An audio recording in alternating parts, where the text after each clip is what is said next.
Okay, so let's start with the 24th question now, as we have covered the 23rd one in the last video. यहाँ पे हम बात करेंगे 24th question की, and it says that we have a right circular cone and it is of least curved surface and given volume has an altitude equal to √2 times the radius of the base. किसके equal होगा? Radius of the base के और times √2. ठीक है, अब यहाँ पे सबसे पहले हम क्या कंसिडर करेंगे? We would be considering a right circular cone, और राइट सर्कुलर कोन का वॉल्यूम क्या होता है? It is 1/3 pi r square into h is the.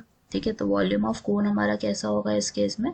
It must be constant. कैसा होगा? कांस्टेंट होगा, क्योंकि उसकी वैल्यू दे दी गई है हमें.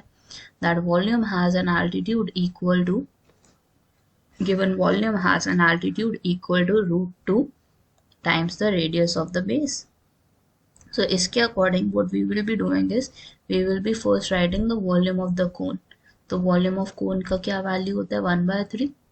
Pi is there and it depends on the radius और height पे depend करता है. So according to this h की value हमारी क्या निकलेगी यहाँ से? This would be 1/3 pi r square h. h की value हमारी क्या निकलेगी? 3 जाएगा left side and it will become 3v, और पाई आर स्क्वायर नीचे आ जाएगा हमारा. So h is equal to 3v pi r square, और 3v को हम क्या मान लेते हैं? Let's say it is a constant, as v is a constant, तो हम 3v और पाई को क्या मान सकते हैं? We can consider to be as k.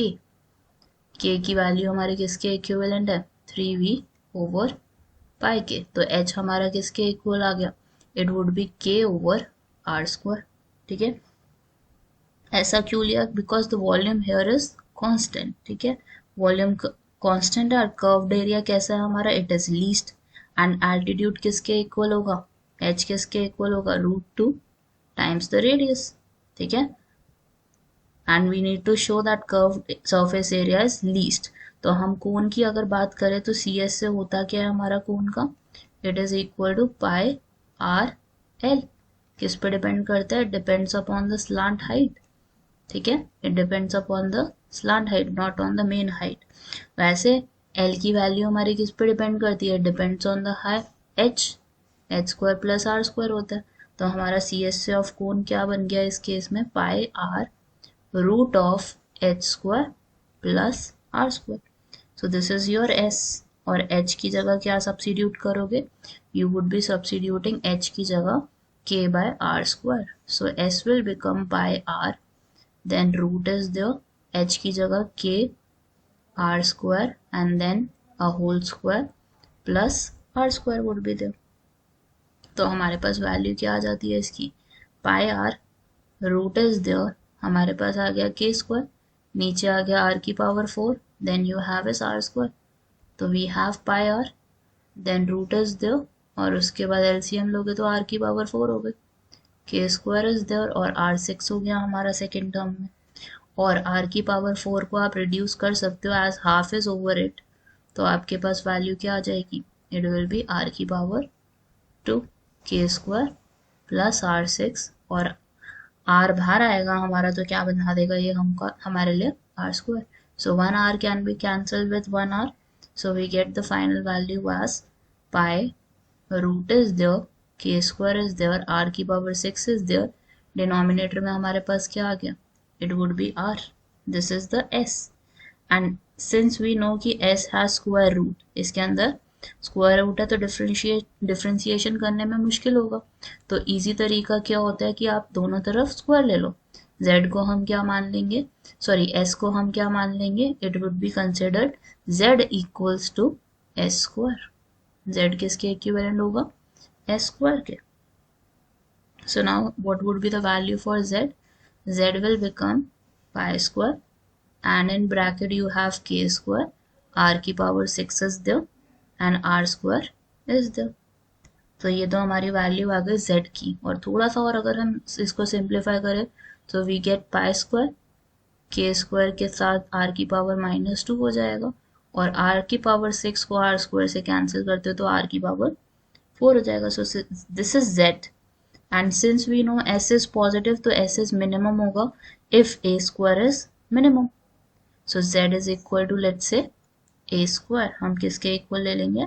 It would be equal to a square. फिर z को हमने मिनिमाइज करना है, एज इट इज नोन कि हमें मिनिमाइज करके दिखाना था सी एस से को, और अब हमने s को ही क्या मान लिया, z मान लिया।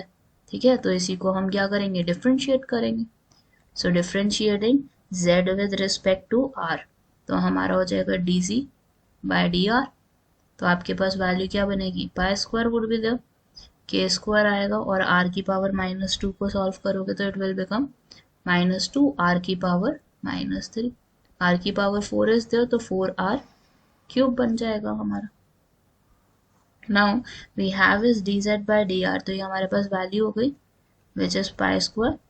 We have -2 k square, r की पावर हो गई -3, then you have is 4 r की power 3 would be there. Now make it equal to 0, dz by dr को किसके इक्वल रखोगे, 0 के।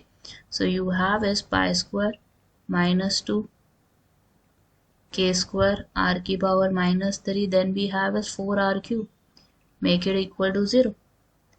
अब take the values to the other side, pi square को नीचे लेकर जाओगे तो वो तो 0 ही बन जाएगा। सो you have 4r cube on the left side, right side पे रहेगा आपके पास 2 के स्क्वायर, r की पावर -3। नाउ कैंसलिंग थिंग्स, सबसे पहले हम r की पावर -3 को नीचे लेकर आते हैं।